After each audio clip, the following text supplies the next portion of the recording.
बिस्मिल्लाहिर्रहमानिर्रहीम। Sadaye Hayat, voice of life, episode 195A।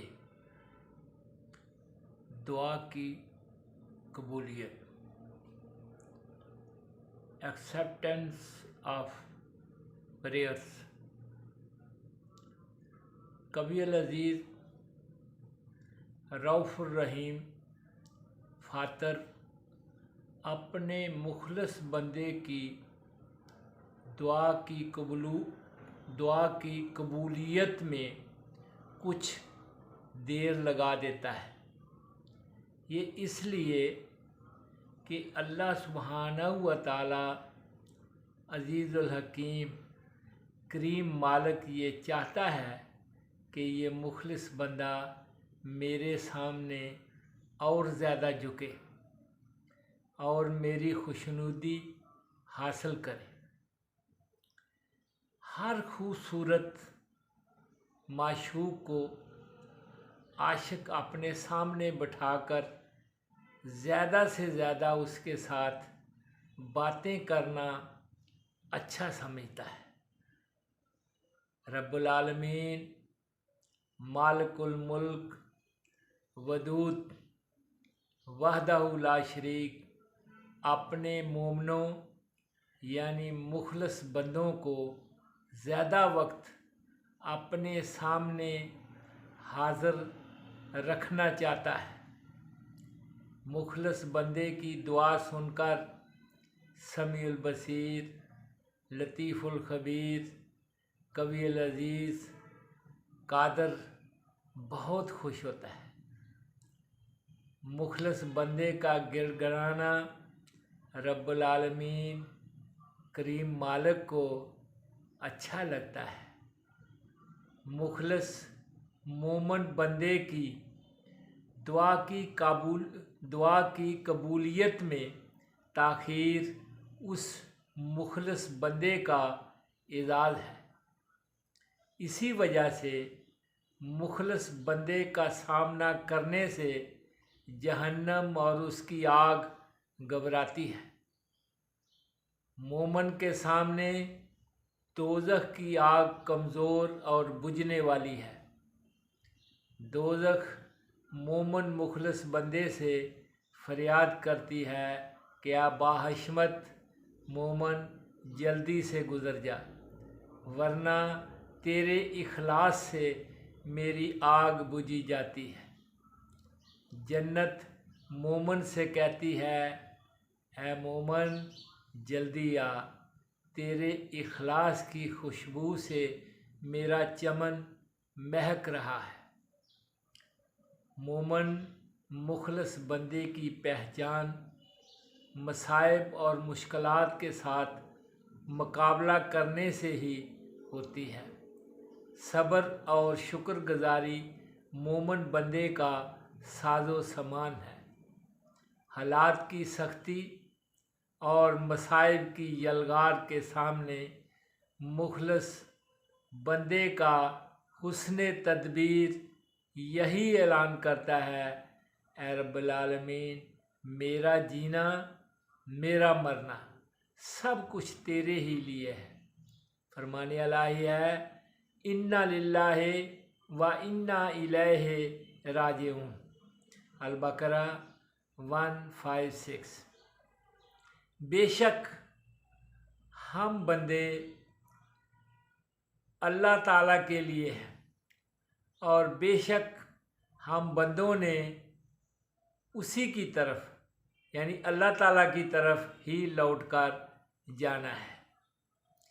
ज़मीन में काश्तकारी के लिए ज़मीन का नरम होना और पानी का होना शर्त है। वो क़ुलूब जो सख्त हो गए हैं उनमें आजिज़ी और इखलास और सब्र और शुक्रगुजारी का बाग कैसे उगेगा।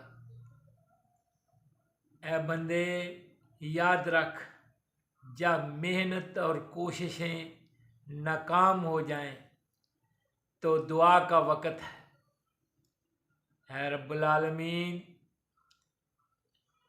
इलाहुल आलमीन, वहदहू ला शरीक, ए अहकमुल हाकिमीन, मालिकुल मुल्क, अजीज़ुल हकीम, करीम मालक। ये पहाड़, ये दरिया, ये ज़मीन, ये सितारे, ये आसमान और ये सारी कायनात तेरे हुक्म के ताबे है। ये सब कुछ तेरी ही मलकियत है। पानी और आग और हवा और खाक सब तेरे कब्ज़ा इख्तियार में है। अगर तू चाहे तो पानी खून बन जाए, अगर तू चाहे तो पानी भी आग बन जाए, अगर तू चाहे तो पानी मीठा और ठंडा हो जाए। ए अहकमुल हाकिमीन, खल्लाकुल अलीम, समीउल बसीर, रहमानुर रहीम, वहदहू ला शरीक, करीम मालिक। हम गुनाहगार फ़कीर बंदों पर अपनी रहमत की बारिश बरसा दे, ताकि हमारी गंदगियाँ रहमत के पानी से धुल जाए। ए अजीज़ुल हकीम, गनीउल हमीद, फातर, हम फ़कीर बंदों के कलूब पर अपनी रहमत का पाक पानी छिड़क दे, ताकि ये कलूब नरम हो जाएं। इन कलूब में हक़ को कबूल करने की सलाहियत बढ़ जाए। हमारे कलूब में दुनिया के फितना व फसाद की आग तेरे पाक रहमत के पानी से ठंडी पड़ जाए। हमारे कुलूब में शुक्रगुजारी, सब्र और खुलूस का गुलिस्तान पैदा कर दे। आमीन सुम्मा आमीन। बहुत सी दुआएं हैं जो इंसान के लिए हलाकत और नुकसान है। करीम मालिक, अजीज़ुर रहीम, कवील अजीज़, कादर इन दुआओं को अपने कर्म की वजह से कबूल नहीं करता। अजीज़ुल हकीम अपनी हिकमत से इन दुआओं को लौटा देता है। दुआ करने वाला बंदा कई मर्तबा शाकी होता है और अपनी दुआ के कबूल ना होने की वजह से शिकवा शिकायत करता है और बदगुमानी करता है। ऐ बंदे, याद रख, ये बदगुमानी बुरी चीज़ है। शाकी बंदा नहीं समझता कि उसने मुसीबत की दुआ की है और रब्बुल आलमीन, मालिकुल मुल्क, ज़ुल जलाल वल इकराम, करीम मालिक ने करम करके उसकी दुआ को कबूल नहीं किया।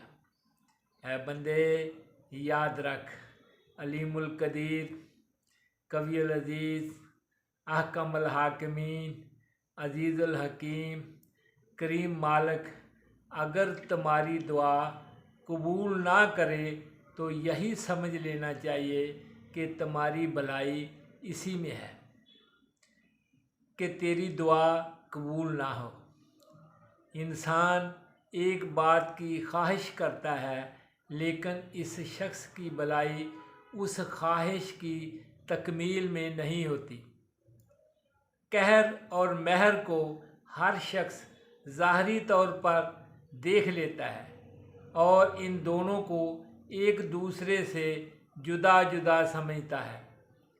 कोई भी बंदा खा दाना हो या नादान, आलम हो या जाहिल, साबर हो या कमीना, सब ही ज़ाहरी तौर पर रोशन कहर और महर को अलग-अलग पहचान लेते हैं, लेकिन वो मेहरबानियाँ जो कहर में पोशीदा हैं और या वो कहर जो मेहरबानी में पोशीदा है, उसको आम आदमी नहीं पहचान सकता।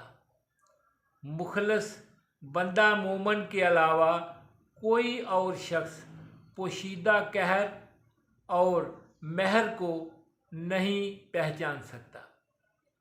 इस हकीकत का वाज़िया इशारा उस्ताद की सख्ती और शागिर्द की इल्म हासिल करने की मेहनत में है। वमा अलैना इल्लल बलागुल मुबीन।